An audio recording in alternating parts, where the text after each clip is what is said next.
Cloud স্টোরির আজকে second পার্টটি নিয়ে আলোচনা করছি। দেখো, his mother was the first he had asked in the morning, Ammaji where have the clouds gone. তার মা ছিল প্রথম ব্যক্তি যাকে কিনা সে সকালবেলা জিজ্ঞেস করেছিল, আম্মাজি মেঘগুলো কোথায় গেল। Who's gone where, Ammaji said as if he had asked an exceptionally stupid questions. কে কোথায় গেল, আম্মাজি বললেন, যেন মনে হলো তাকে একটি অস্বাভাবিক ধরনের বোকার মতো প্রশ্ন জিজ্ঞাসা করে ফেলা হয়েছে। ক্লাউডস, মেঘ। Clouds, have you lost your mind boy. বলছে মেঘ, বাবু তোর কি মাথা টাথা খারাপ হয়ে গেছে নাকি। হারি আপ নাও, বলছে তাড়াতাড়ি করো। Wash quickly, it your breakfast and go to school. হাত মুখ ধুয়ে নাও, তাড়াতাড়ি সকালবেলার খাবার খেয়ে নিয়ে স্কুলে যাও। Dejectedly he washed his hands and face, ate his breakfast and left home. মনমরা হয়ে সে হাত মুখ ধুয়ে নিল এবং সকালবেলা খাবার খেয়ে বাড়ি থেকে বেরিয়ে গেল।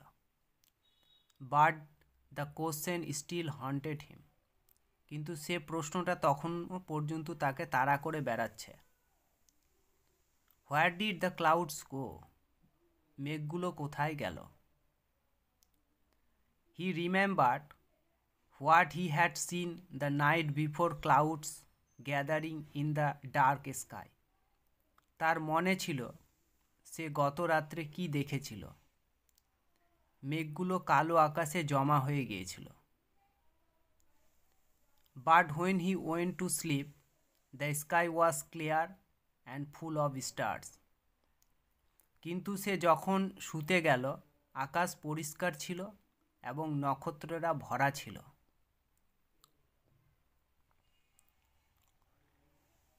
When he woke again he had no idea of time.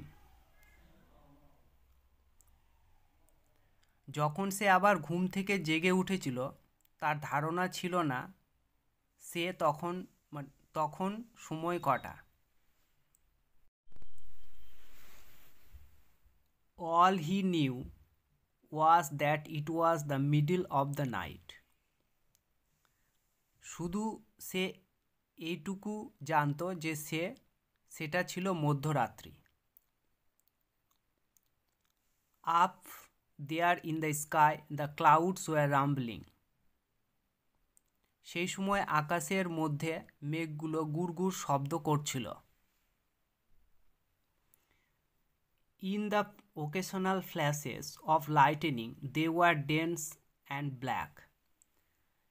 মাঝে মাঝে আলোর ঝলকানি দেখা যাচ্ছিল। It looked as if it will be raining. সেই মেঘগুলো ছিল ঘন এবং কালো।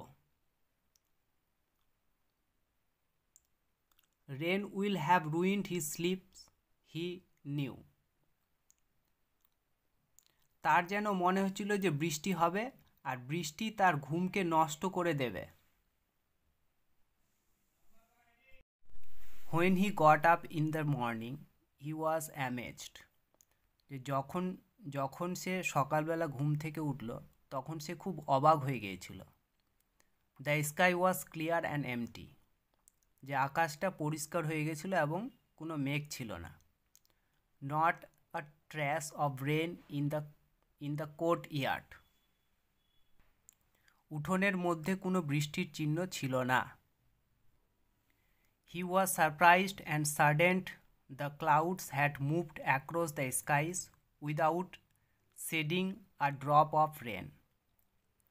মানে সে বিস্মিত এবং দুঃখিত যে বৃষ্টির একটি ফোঁটা না ফেলে মেঘগুলি আকাশ জুড়ে চলে গেছে। And it saddened him to think that he had fallen asleep. এবং সে যে ঘুমিয়ে পড়েছেন তা ভেবে সে দুঃখিত হয়েছিল। Had he stayed awake perhaps the clouds would not have disappeared like that. সে জেগে থাকলে হয়তো মেঘগুলো এভাবে অদৃশ্য হয়ে যেত না। It would have been the season's first rainfall. এটা মরশুমের প্রথম বৃষ্টি হতো। The month of the rains was slipping away. বৃষ্টির মাসগুলো যেন তাড়াতাড়ি চলে যাচ্ছিল। He looked up once again at the skies. সে আরও একবার আকাশের দিকে তাকিয়ে দেখল। Not a single patch of clouds. মেঘের কোনো চিহ্ন আকাশে দেখতে পেল না। The sun beat down on his head from a clear sky. সূর্য তার মাথার উপরে প্রচণ্ড জোরে কিরণ দিচ্ছিল এবং আকাশ পরিষ্কার ছিল।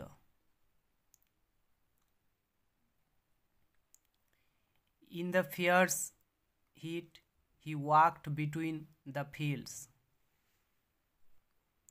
এই প্রচণ্ড উত্তাপে সে মাঠের মধ্যে দিয়ে হাঁটছিল। His body was on fire, throat dry. মানে তার শরীর প্রচণ্ড উত্তপ্ত হয়েছিল এবং তার গলা শুকিয়ে গিয়েছিল। After crossing several fields he saw a large tree in whose shade a Persian wheel turned gently.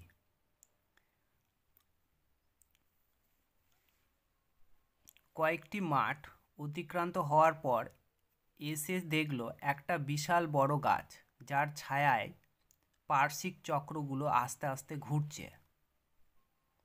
It was like he had reached an oasis in the middle of a desert. এটা যেন মরুভূমির মাঝখানে একটা মরুদ্যানে পৌঁছানোর মতো।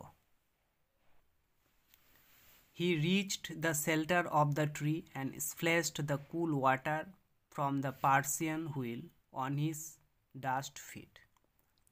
মানে সে গাছের ছায়ায়, গাছের আশ্রয়ে পৌঁছলো এবং পার্শ্বিক চক্র থেকে ঠান্ডা জল তার নিজের শরীরে ছেটালো এবং ধুলো মাখা পায়ে জল দিল।